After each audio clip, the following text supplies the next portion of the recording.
Okay, this is the discussion of analysis on the unwrapping and texturing of my product. Overall, it's split into two materials. One of them is the wheel itself, and the other is the base. When looking at both of these, I can definitely say that the helm, the actual wheel, is packed a lot better than the base. And the reason for that was because the base, it has a lot of large areas that they take up a fair amount of space, and there aren't many mini islands to fill this space, so that's definitely why I think it's packed this way. Whereas when you look at this one, there's lots of like micro parts here, which are the teeth of the skull, stuff like that. There's a lot of smaller parts to fill in the gaps. I mean, there's a tiny bit of wasted space here, but generally on the whole, it's packed really well. Oh, pardon me. The reason I didn't stack things like these, like all of these ones, was because for the texturing I wanted a little bit of variety. So that's why I did that. With the skull, this is done by I want to see if I can just hide everything else.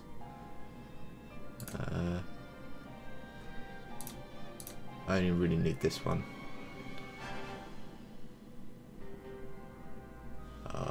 Is it detach? Okay. Unwrap. Open. Right, so with this, first of all, there's an edge going all the way around. One of these. Yeah, this one. And it's separating the outside from the inside. Then for the outside, all I did was put a seam from the back, because you won't be able to see it, and all the way up until about the middle. And when you up, it looks, well, it's mainly just this one I want to do. When you scale it up, it looks fairly square. I mean, maybe not, but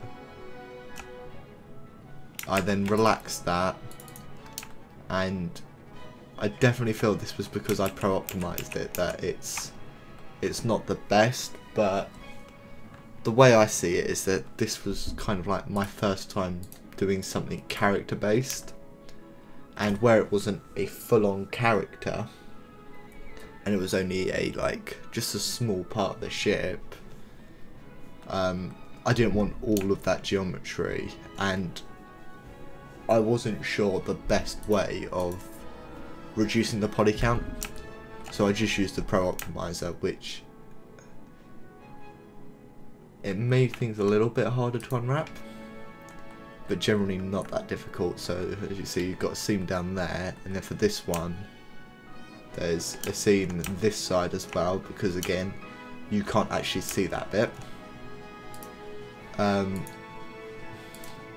then just reattach this.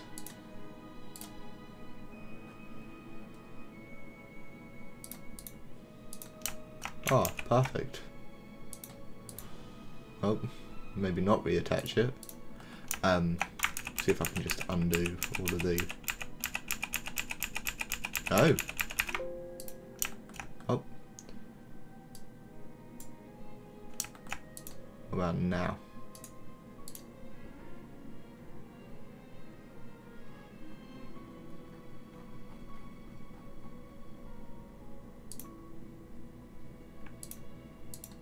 Nope. Either way, doesn't really matter.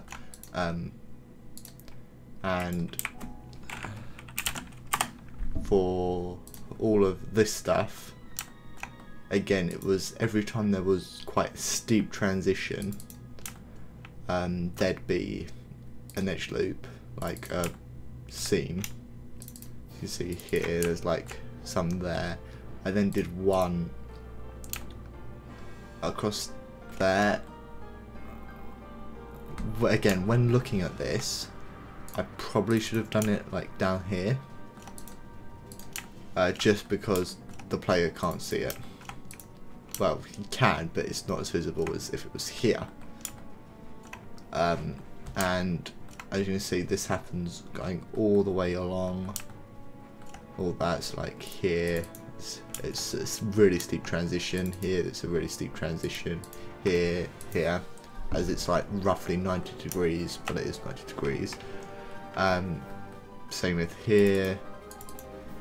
This isn't as steep, so I left that as it is, etc.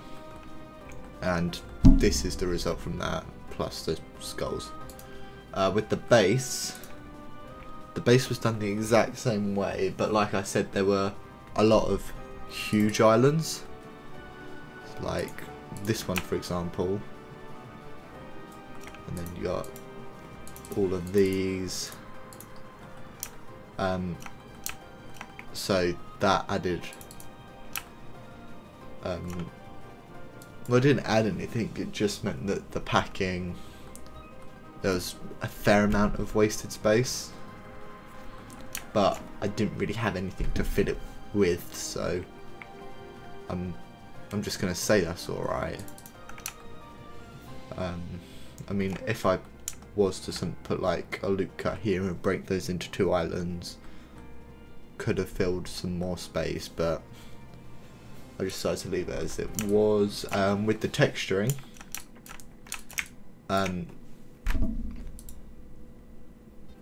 there was some changes throughout how I did stuff, and that sincerely changed the texturing. So originally I baked in these things and I had like this kind of rope where like you can actually see like more of the thicker rope, and this was before I improved my rope shader.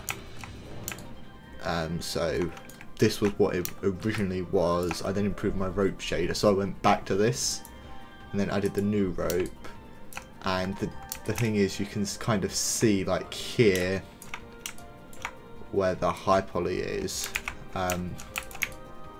it's baking those like indents, and I tried to line it up on some like here, but it was a bit uneven. So what I could have done was change like this is the old rope shader. Right, so that's another thing. This was the actual old rope shader, but it's broken down into colour and height. So that's why I didn't try to line it up even more, because that would have been time consuming. So the rope is my rope shader. It's the old version, but that's alright. Then for the wood, this was one of the B2M materials I made, just scaled up a lot. Oh no, not that much actually. And then, oh no, I did not add that. That's something I didn't do.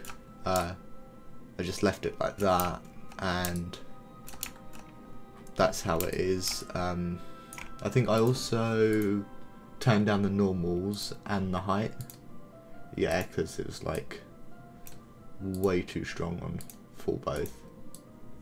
So I turned those down just so there was a bit of height, but not too much. For the wheel, this has first of all the AO, then there's one of the woods from my B2M, then is it the same? It's the same one, just a different shade, and I added a roughness and just made it a little bit less rough, that to give it the impression that it's smooth, because when you're steering, you don't want it to be a really rough surface because you'll get splinters. So I wanted to give it the impression that it was a little bit smoother, and I feel like it did work. Like, that looks a lot smoother than that. So that's how I did those two woods. Then there was the rope shader I was saying, and then there was the bone. Now this was really interesting to do because I actually forgot about this, and for my texture talk, so first of all I started off with quite a light base, like almost full rough, just a standard base colour. I then added colour variation, and this is just a dirt mask set to multiply, turned down a fair lot, because bone wouldn't be just one colour. I then added scratches, using a scratch generator to influence the height, and it looks really good. Then there's just a green overlay,